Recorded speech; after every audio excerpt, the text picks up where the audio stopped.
episode of Let's Talk Early Years, the podcast. I am your host, Melanie Karim, and in studio with me today, none other than the amazing Mr. Gaurav Saxena, chatting to me about a beautiful young mind, his book dealing with mental well-being and mental health for children and teens, and our discussion today stresses resilience, building an environment that doesn't require mental first aid at the end of the day, but really just creating an environment where our children can thrive. Welcome in studio, Mr. Gaurav Saxena. Thank you. Thank you for having me. What a phenomenal pleasure. I know I've said this to you before, but it's such a privilege to finally meet you. I was gifted your amazing book by a mutual friend of ours, by Anna from 360 Kids, and I haven't stopped reading it. So I have to apologize to you that my book is in such poor shape. Well, that's not an apology. That means that you are reading the book. Absolutely, absolutely. I love it. I love what you've brought together, not just for parents or the greater world out there, but for us as early years educators, as for us as an industry. You've brought to us, and like I said to you before, a guidebook, a handbook, a textbook, a go-to resource for dealing with mental health and just the ongoing challenges that perhaps we are not specialized in. So we're really grateful. Well, thank you. I feel humbled, really. Tell Thank you. me the inspiration behind a beautiful young mind. I would rather call it more of an accident than an inspiration, really. So, a bit of a background. So, 4 years back, we started this company called Cognizal. And the whole intention of this company was to create well-being tools for the community at large. Our biggest focus was children, because we thought if the community needs to have a better well-being, a stronger well-being in future, the children have to be taken care of. Absolutely. So we went into the fundamentals, tried to safeguard the children physically and mentally. So we created programs for basic life support, pediatric basic life support, and first aid for children, so that teachers, nannies, parents could learn basic intervention, medical intervention to save lives of children, really. And while we were doing that, we had to create a mental health first aid program. Again, adolescent and children mental health first aid program. So we created this course. And I wanted a small handbook to accompany the course as a ready reckoner. And we hired a few doctors, psychiatrists in UK, NHS, to write us a handbook because we were not experts. And when we got the draft, we realized it is very intellectually inclined because doctors are writing it. Right. And as a parent, I want to know in my common language how to tackle these things. I do not want to know too much details because experts are available. And that prompted me to, roll up my sleeves and get onto it. So I ended up doing a diploma in child psychology and a diploma in child neuroscience just to get a hang of the subject. And then I started writing. Wait, excuse me. This is profoundly interesting. So your background is not in child psychology. Not at You all. had subsequently decided to go and study. Only to understand the topic, because if I am attempting to write something as a parent, I need to know the topic. So that was just for my own intellectual understanding of the topic. So I ended up doing these two diplomas. And then, of course, we had these doctors. We are still on our board of panel of experts. And then I started attempting to write the small, thin handbook. Little did I realize that it became 250 pages. Wow. Because I was writing as a parent. Yeah. I was not writing as a doctor or as an intellectual trying to teach people something. I was just writing it for myself, to be honest. Right. And once I saw those 250 pages, I sent the first draft to the doctors and psychiatrists in UK, and they were very happy. They couldn't find anything wrong. They said, perfect, this is good, and this is very common language. This is what people understand before they come to an expert. And then I was prompted to have it not as a handbook, but rather a book on its own, because not everybody will be able to take the course. but they can always get a book Right. and get the same benefit out of it. Absolutely. Yeah, so that's so I would call it a more of a happy accident rather than inspiration. We are profoundly grateful for your little thank you. perchance accident. And again, I think I was right. It's a handbook. It was supposed to be handbook. Absolutely. Exactly. See, Absolutely. yeah, I love it. I love how you've set it out in a format that anyone can understand it, anyone can learn from it, anyone can actually memorize the tools that you've set out in the book for us. Well, that's what the intention. I hope so, because like I said, that book was written for myself as a parent and as for teachers. So it was very common language which I tried to use and not try to. And you might have noticed in the book, it's very bullet points. Yes. It doesn't give you too much explanation, because I respect the intelligence of the reader. They would understand it with bullet points. It doesn't need too much explanations. Yes. So that was a very intended way of writing the book. Thank you. Thank you. Mr. Gaurav, you spoke earlier about first aid, mental first aid. What is that? So we wanted to create something which is, so first aid, as you know, is the first response to an emergency. Now, a lot of times during mental health issues, we don't know how to respond. So for example, let's talk a typical first aid. Let's say CPR.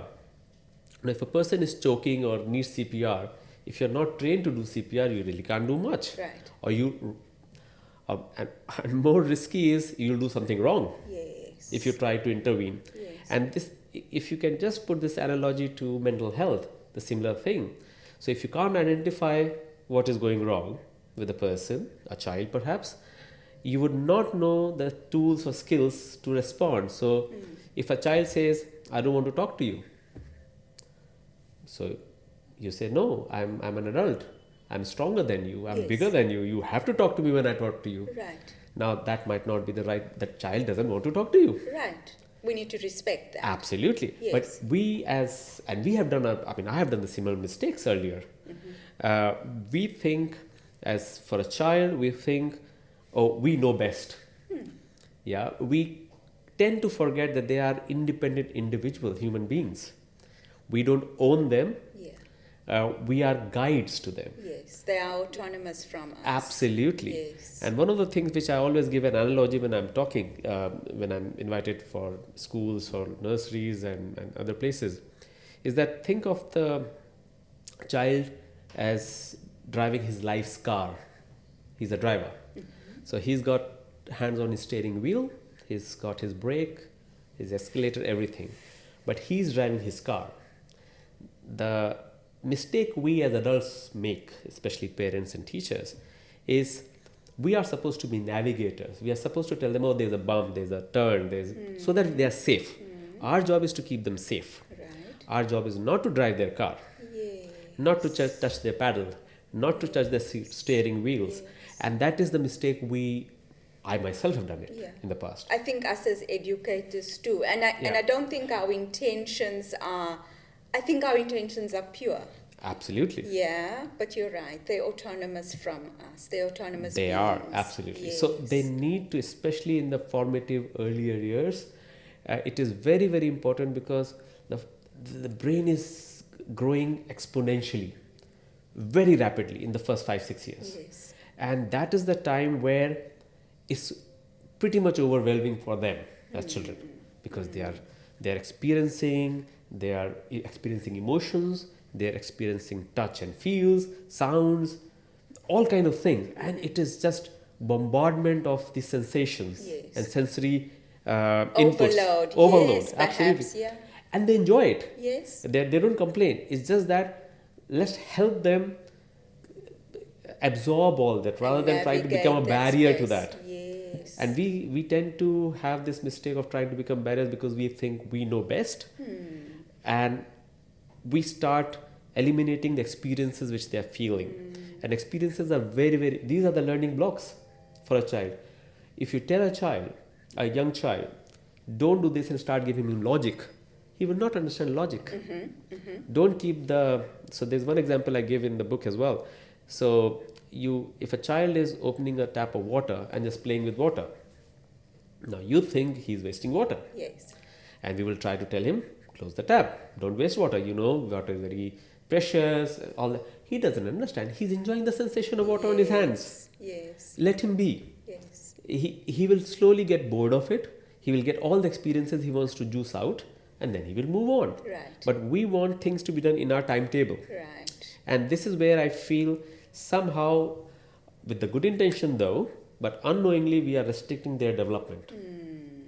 That is what I feel. That's my personal opinion. Yeah. Yes, yes. So first aid then would be training for the stakeholders involved in the child's life to be able to respond to perhaps the areas or on the journey as they're traveling in the proverbial car, as you've explained. We would be able to respond as opposed to react to the challenges You have said the golden words, absolutely. Respond rather than react. Yes. So respond is always with knowledge. Reaction is a reaction. Yes, it's emotional. It's emotional, very emotional. So absolutely. We want the transition from reaction to respond. And that is where first aid comes in. So we give tools. So our program, the course as well, is a certification course, KHD approved, and all those works. And the idea is for us to identify the symptoms and the signs and be able to respond accordingly. Rather than the same example of a tap of water or some. So we should be able to say, okay, what is going on with the child? He doesn't want to talk to me. Maybe he needs a cooling off period. Maybe he needs 10-15 minutes on his own. Yes. So this is all part of the first aid. So the idea of first aid is so that the damage doesn't become bigger. That's always the reason for first aid. So same with mental health. So if we find something in a child which we feel requires some sort of a intervention, so we respond as a first aider, and then we wait for the experts to take over. Right. Yeah. So you speak about, in your book, you speak about, I think it's chapter 7 or chapter 8, you speak about stress. And again, from the adult perspective, we might say, you're a child. How could you be experiencing stress? Come on, you don't have a job to go to. You just go to school, you just play, you're just having fun. So how much stress can you be experiencing? Can you please talk us through stress, how it affects the child, but what is stress, the types of stress that children can experience, Mr. Gaurav? Sure. So let me take a step back and let's try to identify what is stress in a very simple, as per my understanding. Stress is, if I can put it very plainly, is the imagination of something unsavory, unwanted happening in the future. So you are stressed because you might fail an exam. You are stressed because you might not reach your meeting on time. You are stressed because the apple pie which is in the kitchen might be eaten by your sibling. So these are stresses, right? This is a brain telling you that something is negative is going to happen in the future, and you're imagining it. The more you imagine, the more you visualize it, the more stress you feel. Wow. So I think this is the most simple way of looking at stress. Now, if it is an imagination and for the future, why can't we imagine something positive? Right. It's just a twist in the brain to tell, okay, now the pie won't be eaten by anybody else. I will reach on time. And then you are managing. You might still not reach on time, but you're not stressed. Yes. Because the outcome is not much in your control, really. Right. It's the actions. And that is where, now I gave you an example of adults and child, but look at a child. Child is also stressed. Usually children are not stressed. The typical physiology of a child doesn't allow him to get stressed unless adults create stress around them. Right. If you really think about it. A child is happy-go-lucky. He doesn't really care. He doesn't care about marks. He doesn't care about exams. He's not stressed. Being on time for school or wearing He their doesn't shoes. care. Only when an adult starts telling them and reinforcing, oh, you have to be on time. Why were you late? Yes. Or The negative the perceived future negative consequence. Okay. All right. So the default of a child is an unstressful person. Right. So it is our job as adults to not create stress around them. It's only when we become adults, when we have nobody to tell us and we think we are adults now, we know best for ourselves, is when we start stress for ourselves. But for a child, the stress is always external. A child is never creating any stress unless he's told that there's something stressful. Right. So I don't think a child's default tells them about stress at all. Right. So it's rather us who have to work on ourselves rather than Right. the child. Right. Yeah. So the types of stress that we could possibly experience as children, you're saying is not relevant? Well, they are relevant, absolutely, because they are affecting the child's development, Okay. for sure. So Yeah. stress is a negative emotion. Right. And unless we do something about it, it's going to affect their day-to-day operations. Yeah. What I'm trying to say is stress stress can be defined in various kind of stresses, reaching on time, sleeping on time, getting up on time, exams. But the idea is the common denominator is still external factors, Yes, inputs of adults Right. or another child. So sometimes adults are not, for example, parents are very friendly, they don't care about stress and they don't stress their child. But when the child goes to school, his friends or her friends and peers, oh, do you know the exam is coming up? So they are stressed. And So how can we support them, Mr. Gaurav, when we've created these external factors for them, when we've created the stress in their lives? How can we support them through that? I think I want to answer that. I'll perhaps answer that by saying self-reflection as adults, firstly, right? But then help us further. Sure. So there are two golden words which I like to emphasize with, especially with parents and teachers, is persistence and consistency. So mental health is a very unique area. When I say mental health, it's not necessarily there's a disease or there's something which needs to be corrected. Yes. It just needs to be understood and Yes. has to be managed. So the idea is that we think it's like an antibiotic, or it's like something you can take a pill and you suddenly start feeling better. No, mental health takes its time. So anything which you want to tweak in the chemical formulation or the way a child is thinking around, it will take time. So which requires patience on our sense. It requires persistence and consistency, meaning you keep reinforcing, and then slowly and very gradually you will see the results. So the idea is not exactly what we need to do to intervene, but rather whatever we are trying to do in a positive way, we should be persistent, patient, and consistent. Okay. For example, if the stress of exam, you keep reinforcing, telling the child every now and then, make fun of exam. So in my case, for example, every time when my daughter would say her exam is bad or she didn't do well in the exam, that's our day for party. We say we go and have a meal, burger, whatever you want, So it's my way as a dad to celebrate failure on her part, because failure for me is far more important than the successes, because they're teaching you something, right? Yes. Success doesn't teach you much because you have already done well. Right. There's nothing to learn. Right. But failures are telling you, oh, I need to improve this place or I need to improve there. So we always celebrate that. Now coming back to you asked about the child being, how do we manage stress in the child? So one of the most important thing is to start giving them positive reinforcements, rather than, first of all, we should always acknowledge the stress. We should not say, oh, you are worried about nothing. No, for him, for the child, it's everything. So for example, my daughter is going through her 10th board exams. That's a big thing for her. We don't think of it as a big thing. We have gone through that. We know it's just another exam. But for a child, in her mind, it's the most important thing in the world. So if we try to undermine it for the child, that's not really helpful, because then they will start talking to you. Right. They'll say, oh, they don't understand how important it is for me. Yes. Or for example, if they have a breakup between two friends and you think, oh, it's okay, you make new friends. Very easy for us to say. But for the child, oh no, that's a big thing. Yes. So we need to acknowledge, I understand what you are We going need to acknowledge their lived experience. It's very different from us. Yes, Absolutely. I agree with you. And we need to acknowledge it from their point of view, and then say, okay, I acknowledge it.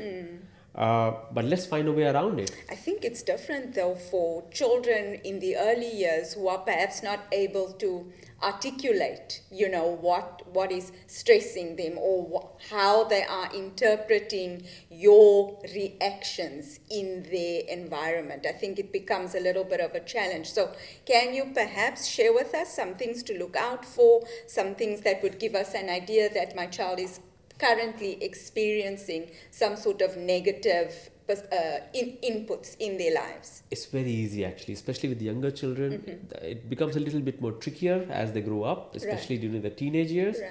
But before teenage, as long as they're younger children, it's actually very easy. As long as you're an observant parent or a teacher on a daily basis, so you know this child's personality is like this. And if you see any odd behavior, maybe the child likes ice cream a lot, and suddenly one day you give him an ice cream he doesn't want to eat. Oh, something amiss. He likes to play with Lego, and one fine day he's not playing with Lego. He would like to come and talk about her day in the school, for example, and today she's not. So these are very telltale signs. They are very, very easy for children are very talkative, usually younger children.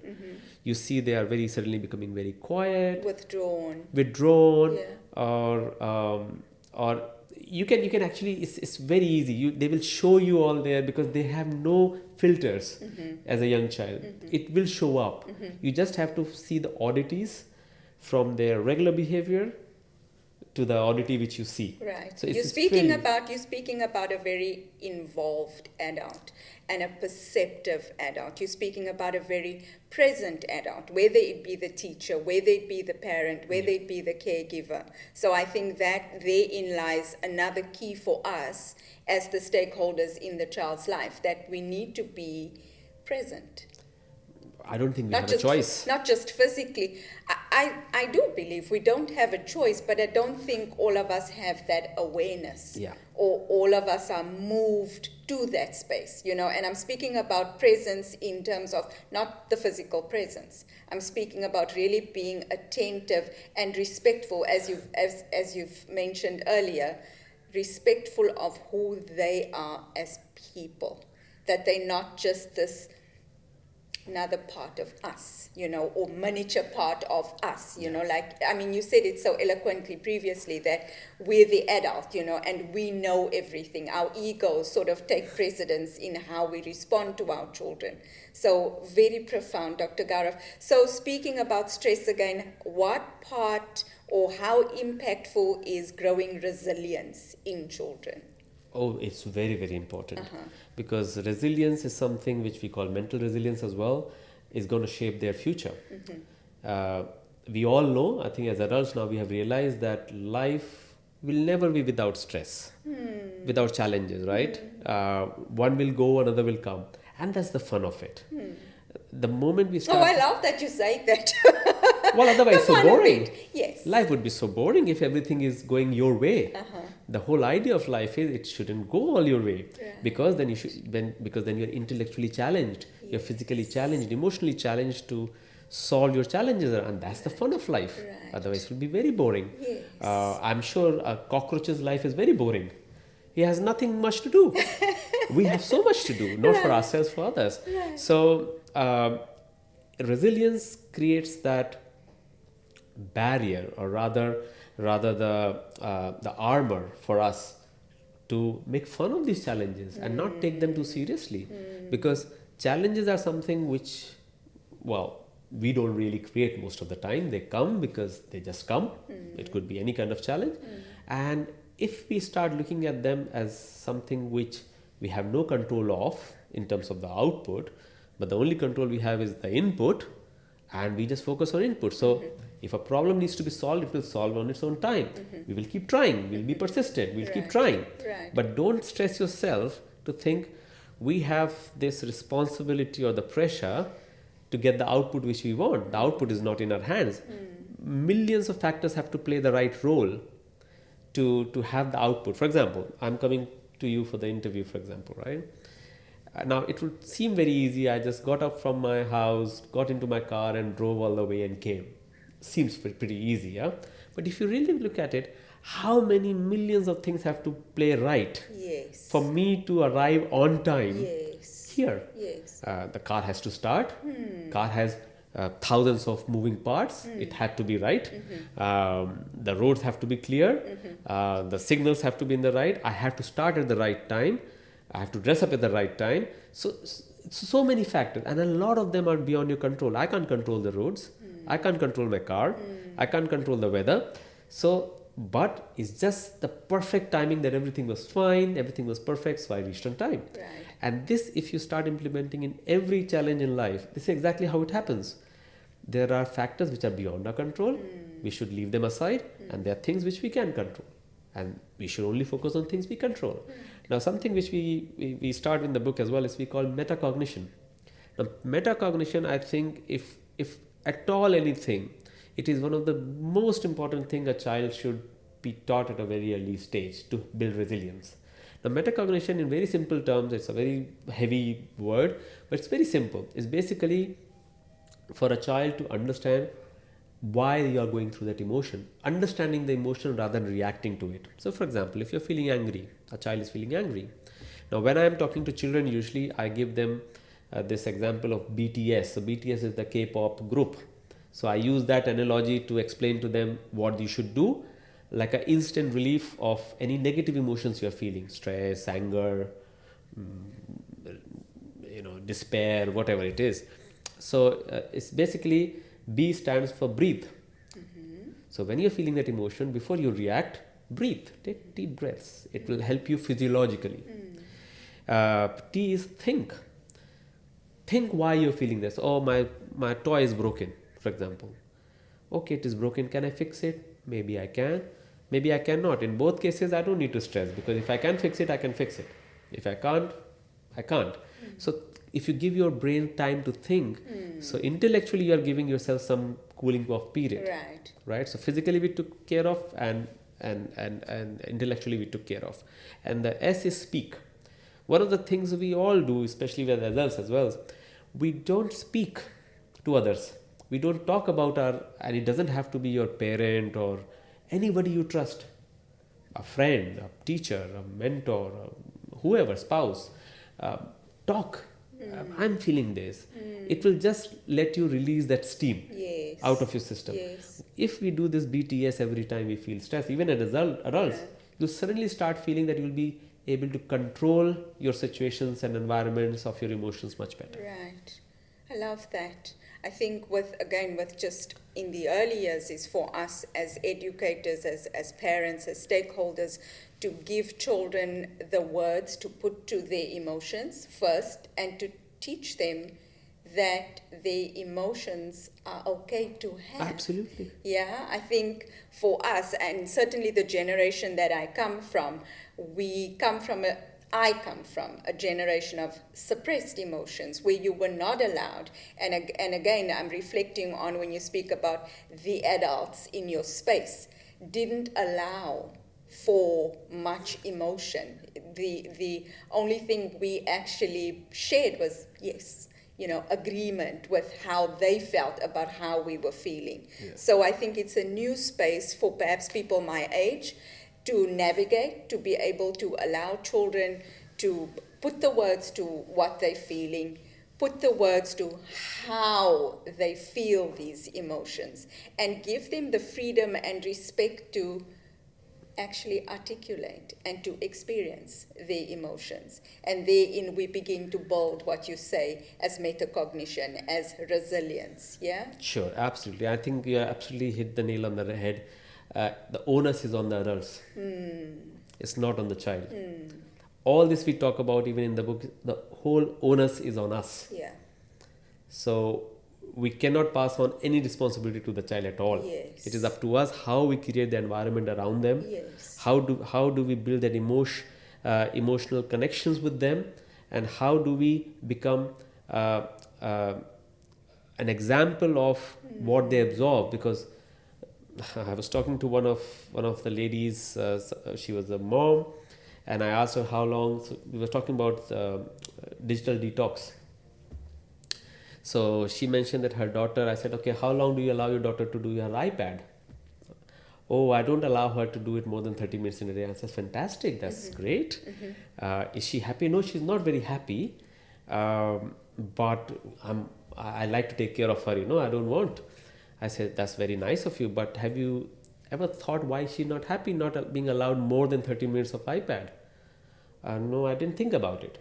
I said, can I ask you, how long does she see you on your phone in the day? Because she's seeing, I've been asked to do only 30 minutes, but my mom is doing it for constantly. Yes. So that's not a good example. So Right. you cannot expect the child to do something which you do not yourself practice. Yes. And that also segues me to another very important topic, is when people think when a child is doing something which he doesn't want to do.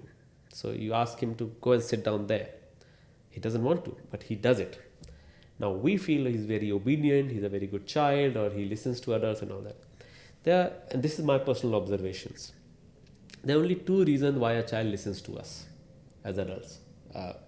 Listens to us meaning they do something which they do not want to do, but still do it because we ask them to do it, right? People confuse, especially parents, moms confuse, is love. So love is overrated. It's not love which making him to do something which he doesn't want to do. Right.